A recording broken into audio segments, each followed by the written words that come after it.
সবাইকে আমন্ত্রণ এনবিএস আন্তর্জাতিক সংবাদে। শুরুতে NBS24.org শিরোনাম। আইইডি বিস্ফোরণ থেকে ভারতীয় সেনাদের বাঁচাবে প্রতিরক্ষার নয়া অস্ত্র সাজোয়া গাড়ি তৈরি হচ্ছে ভারতেই। তুরস্কের গবেষণা জাহাজকে গ্রিসের 4 যুদ্ধবিমানের ধাওয়া। পাকিস্তান সন্ত্রাসবাদের চরম শিকার বললেন পাক প্রধানমন্ত্রী ইমরান খান। কাশ্মীরে সেনার গুলিতে নিহত 4 স্বাধীনতাকামী, চরম বেকায়দায় জেহাদি সংগঠনগুলি। 40 লাখ ট্রাক্টর নিয়ে ভারতীয় পার্লামেন্ট ঘেরাওয়ের হুঁশিয়ারি কৃষকদের। মিয়ানমারে সেনা শাসনের বিরুদ্ধে মুখ খুলল G7। উইঘুর নিপীড়নকে গণহত্যা আখ্যা দিয়ে কানাডার পার্লামেন্টে প্রস্তাব পাস। এবং জাতিসংঘের মানবাধিকার কাউন্সিলে ফিরছে যুক্তরাষ্ট্র। দর্শক, এতক্ষণ শুনছিলেন শিরোনাম, এবার বিস্তারিত। ফের চমক আসতে চলেছে মেড ইন ইন্ডিয়া প্রকল্পে। এমন এক সাজোয়া গাড়ি তৈরি হচ্ছে যা TNT বা আইইডির মতো শক্তিশালী বিস্ফোরণেও দুমড়ে মুচড়ে যাবে না, গ্রেনেড হামলা ঠেকাতে পারবে।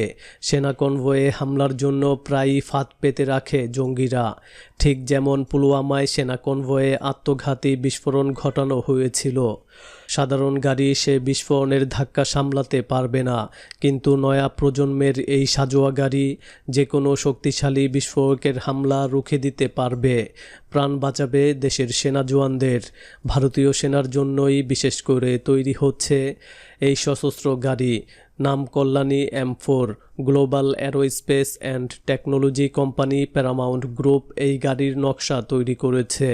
তবে ভারতে সম্পূর্ণ দেশীয় প্রযুক্তিতে এই আধুনিক সাজোয়া গাড়ি বানাচ্ছে পুনের ভারত ফোর্জ লিমিটেড। গাড়ির ডিজাইনের জন্য হাত মিলিয়েছে এই দুই সংস্থা।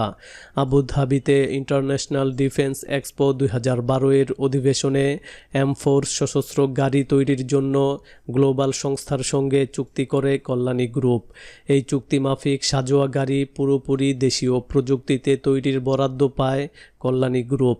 সংস্থার তরফে জানানো হয়েছে, দেশীয় প্রযুক্তিতে তৈরি এই সাজোয়া গাড়ির নাম হবে কল্যাণী M4।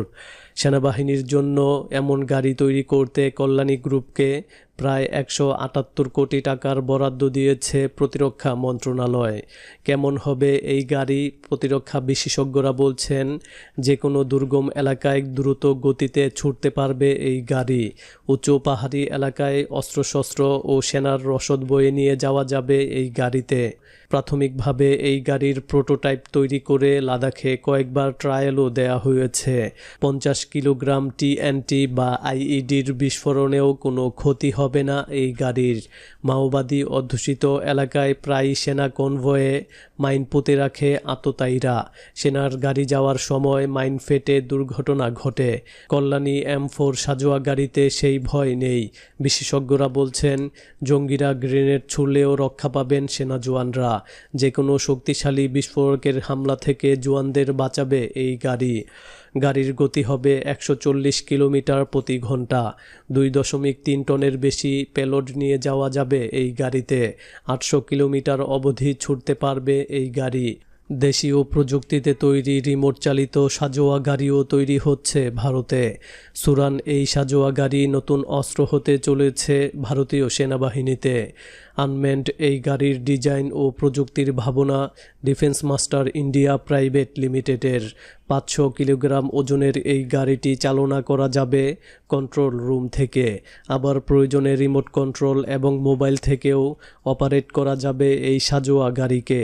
পেট্রোল ইঞ্জিন রয়েছে এই গাড়িতে। এর কার্যক্ষমতা নিয়ন্ত্রণ করবে কৃত্রিম বুদ্ধিমত্তা বা আর্টিফিশিয়াল ইন্টেলিজেন্স।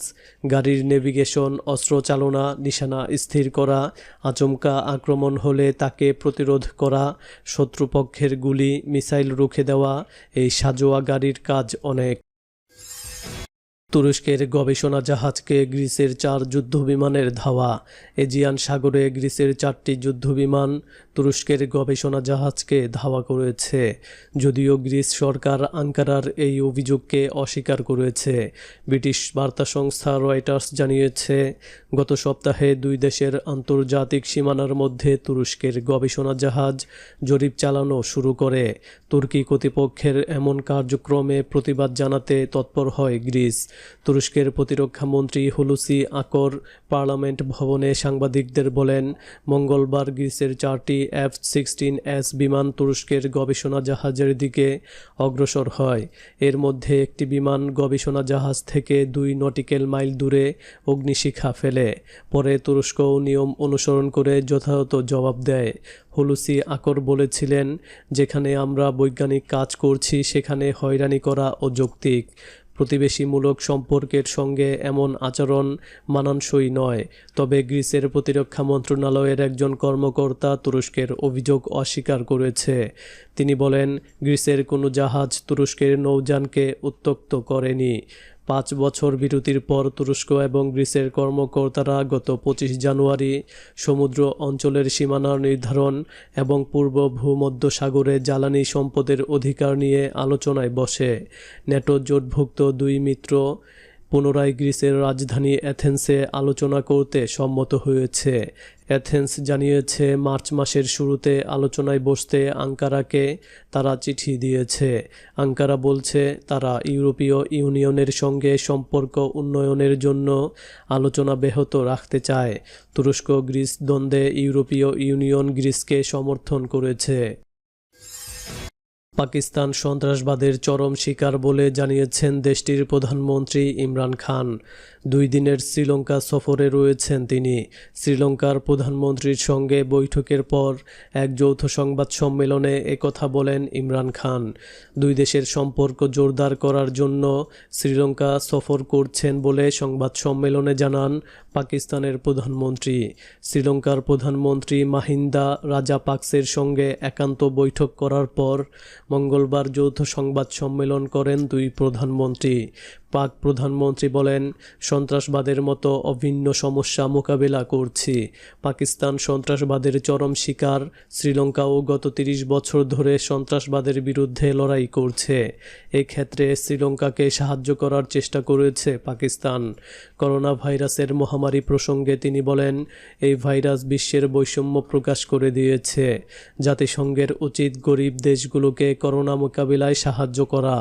ইমরান খান বলেন, তার সঙ্গে শ্রীলঙ্কা সফররত প্রতিনিধি দলকে কলম্বোর সঙ্গে দ্বিপক্ষীয় বাণিজ্য বাড়ানোর উপায় খুঁজে বের করার কথা বলেছেন। সফরে ইমরান খান শ্রীলঙ্কার প্রধানমন্ত্রীকে পাকিস্তান সফরের আমন্ত্রণ জানান। কাশ্মীরে সেনার গুলিতে নিহত 4 স্বাধীনতাকামী। ফের গুলির লড়াইয়ে কেঁপে উঠল জম্মু ও কাশ্মীর। বুধবার সেনার সঙ্গে সংঘর্ষে নিহত হয়েছে 4 স্বাধীনতাকামী।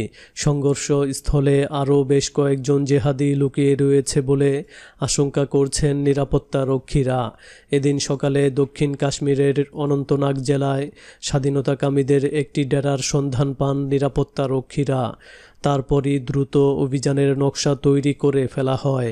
স্বাধীনতাকামীদের আস্তানাটি ঘিরে ফেলে ভারতীয় সেনার রাষ্ট্রীয় রাইফেলস, সিআরপিএফ ও জম্মু কাশ্মীর পুলিশের একটি যৌথ দল। জওয়ানদের উপস্থিতির কথা জানতে পেরে গুলি চালাতে শুরু করে স্বাধীনতাকামীরা। পাল্টা হামলা চালায় যৌথ বাহিনী। বেশ কিছুক্ষণ সংঘর্ষের পর 4 স্বাধীনতাকামীর লাশ উদ্ধার করা হয়েছে। ঘটনাস্থল থেকে 2 থেকে 3 জন স্বাধীনতাকামী লুকিয়ে রয়েছে বলে মনে করা হচ্ছে। এ পর্যন্ত নিহত স্বাধীনতাকামীদের থেকে প্রচুর হাতিয়ার উদ্ধার করা হয়েছে বলেও খবর। জম্মু ও কাশ্মীরের বিশেষ মর্যাদা রদ হওয়ার পর থেকেই পাক মদতপুষ্ট জঙ্গি সংগঠনগুলির বিরুদ্ধে লাগাতার অভিযান শুরু করেছে ভারতীয় সেনাবাহিনী। এ পর্যন্ত সংঘর্ষে নিহত হয়েছে বুরহান ওয়ানি, রিয়াজ নাইকু সহ প্রায় সমস্ত শীর্ষ স্বাধীনতাকামীদের নেতারা। গত বৃহস্পতিবার শোপিয়ান জেলায় লস্করি তৈয়বার 3 জনকে খতম করে সেনাবাহিনী। গত কয়েকদিন আগেই কাশ্মীর নিয়ে এক বিস্ফোরক দাবি করেছিলেন প্রাক্তন রাষ্ট্রদূত আবিদা হোসেন। তিনি জানিয়েছিলেন কাশ্মীরে সন্ত্রাস ছড়াতে আল কায়দা প্রধান ওসামা বিন লাদেনের থেকে নিয়মিত টাকা নিতেন পাকিস্তানের প্রাক্তন প্রধানমন্ত্রী নওয়াজ শরীফ। 40 লাখ ট্রাক্টর নিয়ে ভারতীয় পার্লামেন্ট ঘেরাওয়ের হুঁশিয়ারি কৃষকদের। কেবল 4 লাখ নয়, এবার 40 লাখ ট্রাক্টর নিয়ে ভারতের সংসদ ভবন ঘেরাওয়ের হুঁশিয়ারি দিলেন কৃষক আন্দোলনের নেতা রাকেশ টিকায়েত। মঙ্গলবার রাজস্থানে আয়োজিত কৃষক সমাবেশ থেকে এমন হুমকি দেন তিনি। আন্দোলনে অংশগ্রহণকারী কৃষকদের এই কর্মসূচির জন্য প্রস্তুত থাকতে বলেন তিনি। যে কোনো সময় এই কর্মসূচির দিনক্ষণ ঘোষণা করা হবে বলেও এবার হুমকি দেন রাকেশ। গত 26 জানুয়ারির ট্রাক্টর মিছিলে সংঘর্ষের পর থেকে কিছুটা থিতিয়ে পড়েছিল ভারতের নয়া কৃষি আইন বাতিলের এই আন্দোলন। পরে ফের রাকেশ টিকায়েতের ডাকেই হরিয়ানা ও পাঞ্জাবের কৃষকরা আন্দোলনমুখী হন। কলকাতা পর্যন্ত মিছিল করারও হুমকি দেওয়া হয়। তারপরই মঙ্গলবারের কৃষক মহাপঞ্চায়েতে ফের দিল্লির সংসদ ভবনে অভিযানের হুঁশিয়ারি দিলেন তিনি।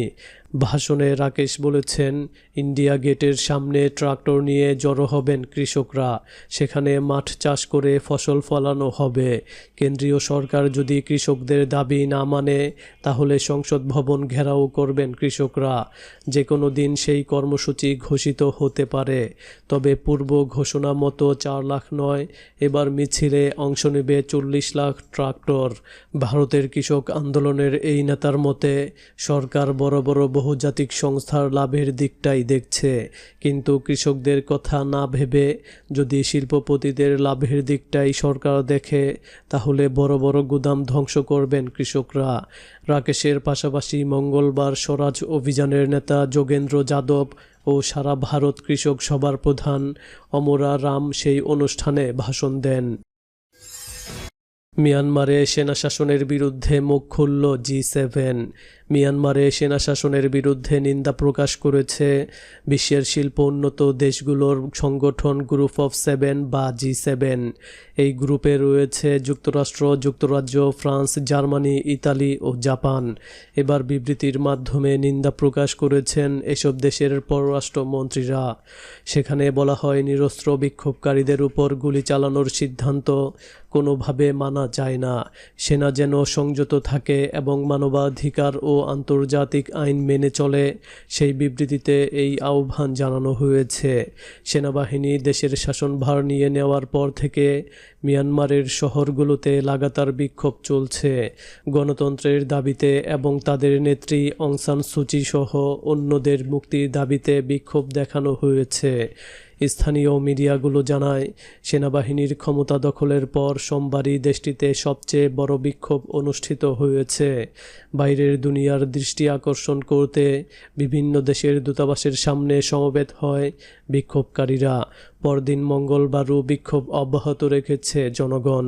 এদিকে মালয়েশিয়া জানিয়েছে তারা 1086 জন মিয়ানমারের নাগরিককে সেদেশে ফেরত পাঠিয়ে দিয়েছে। কুয়ালালামপুরের হাইকোর্ট এই ফেরত পাঠানোর উপর স্থগিতাদেশ জারি করেছিল। হাইকোর্টে মামলা করেছিলেন অভিবাসন প্রত্যাশীরা এবং অ্যামনেস্টি ইন্টারন্যাশনাল, কিন্তু আদালতের নির্দেশও সরকার মানেনি। দেশটির অভিবাসন বিভাগের পরিচালক খাইরুল জাইমি দাউদ এক বিবৃতিতে জানান, প্রত্যর্পিত মিয়ানমারের নাগরিকদের মধ্যে রোহিঙ্গা শরণার্থী এবং কোনো সাহায্য প্রার্থী নেই। তিনি আরও বলেন, যাদের ফেরত পাঠানো হয়েছে তারা স্বেচ্ছায় যেতে সম্মত হয়েছে, তাদেরকে কেউ বাধ্য করেনি। আদালতের নির্দেশনা সত্ত্বেও কিভাবে ফেরত পাঠানো হলো এমন প্রশ্ন করা হলে তিনি এর কোনো জবাব দেননি। উইঘুর নিপীড়নকে গণহত্যা আখ্যা দিয়ে কানাডার পার্লামেন্টে প্রস্তাব পাস। উইঘুর মুসলিমদের বিরুদ্ধে নেওয়া চীনের নিপীড়নমূলক পদক্ষেপকে জেনোসাইড তথা গণহত্যা আখ্যা দিয়ে একটি নন বাইন্ডিং প্রস্তাব পাশ করেছে কানাডার পার্লামেন্ট। এতে একই ধরনের অবস্থান নিতে প্রধানমন্ত্রী জাস্টিন ট্রুডোর সরকারের উপর চাপ বাড়ল। সোমবার হাউস অফ কমন্সে বিরোধী দল কনজারভেটিভ পার্টির উত্থাপিত এই প্রস্তাবটি 266 শূন্য ভোটে পাশ হয়। অবশ্য ট্রুডো এবং তার মন্ত্রিসভার প্রায় সব সদস্য ভোটদানে বিরত ছিল। এদিকে প্রস্তাবটি ভোটাভুটিতে দেওয়ার আগ মুহূর্তে একটি সংশোধনী আনা হয়। এতে উইঘুরদের বিরুদ্ধে যদি নিপীড়ন অব্যাহত থাকে তাহলে বেইজিং থেকে 2022 সালের শীতকালীন অলিম্পিক সরিয়ে নিতে আন্তর্জাতিক অলিম্পিক কমিটির প্রতি আহ্বান জানানো হয়। ভোটাভুটির পর কনজারভেটিভ পার্টির নেতা এরিয়নো টুলে সাংবাদিকদের বলেন, 10 লাখের বেশি উইঘুর এবং অন্যান্য তুর্কি মুসলিম বন্দী শিবিরে আটক রয়েছে। সাক্ষী এবং বেঁচে ফেরাদের কাছ থেকে যেসব সাক্ষ্য প্রমাণ শুনছি তা শিউরে ওঠার মতো। তবে এই অভিযোগ অস্বীকার করেছে চীন। কানাডায় নিযুক্ত চীনের রাষ্ট্রদূত কং পেইউ কনজারভেটিভ পার্টির এই প্রস্তাব প্রত্যাখ্যান করেছেন। তিনি বলেন, জিনজিয়াংয়ে তথাকথিত গণহত্যা একেবারেই নেই। মানবাধিকার কাউন্সিলে ফিরছে যুক্তরাষ্ট্র। জাতিসংঘের মানবাধিকার কাউন্সিলে ফিরছে মার্কিন যুক্তরাষ্ট্র। বুধবার দেশটির পররাষ্ট্রমন্ত্রী অ্যান্টনি ব্লিংকেন এই ইঙ্গিত দিয়েছেন। সাবেক প্রেসিডেন্ট ডোনাল্ড ট্রাম্প মানবাধিকার কাউন্সিল সহ বেশ কয়েকটি আন্তর্জাতিক সংগঠন থেকে যুক্তরাষ্ট্রকে প্রত্যাহার করে নিয়েছিলেন। চলতি সপ্তাহের প্রথম দিকে বিশ্ব স্বাস্থ্য সংস্থায় ফিরতে কথা জানিয়েছেন নতুন প্রেসিডেন্ট বাইডেনের মন্ত্রী ব্লিংকেন। নির্বাচনে বিজয়ের পর আন্তর্জাতিক অঙ্গনে যুক্তরাষ্ট্রকে ফিরিয়ে আনতে কাজ করছে বাইডেন প্রশাসন। এক ভিডিও বার্তায় ব্লিংকেন জানিয়েছেন, যুক্তরাষ্ট্রের মিত্র ইসরায়েলের উপর মানবাধিকার কাউন্সিলের অন্যায্য মনোযোগ দূর করতে কাজ করবে বাইডেন প্রশাসন। তিনি বলেন, আমি আনন্দের সঙ্গে ঘোষণা করছি যে 2022-24 মেয়াদে মানবাধিকার কাউন্সিলের নির্বাচনে অংশ নেবে যুক্তরাষ্ট্র।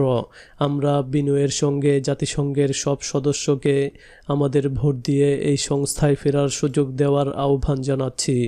আগামী অক্টোবরে জাতিসংঘের সাধারণ পরিষদের অধিবেশনে 47 সদস্যের মানবাধিকার কাউন্সিলের নির্বাচন অনুষ্ঠিত হবে। সংস্থার এই সদস্যদের মধ্যে বর্তমানে রয়েছে ব্রিটেন, চীন ও রাশিয়া। দর্শক, এই ছিল এখনকার মতো। আমাদের পরবর্তী সংবাদ দেখার আমন্ত্রণ জানিয়ে বিদায় নিচ্ছি আমি শফিউল আলম আরাফ।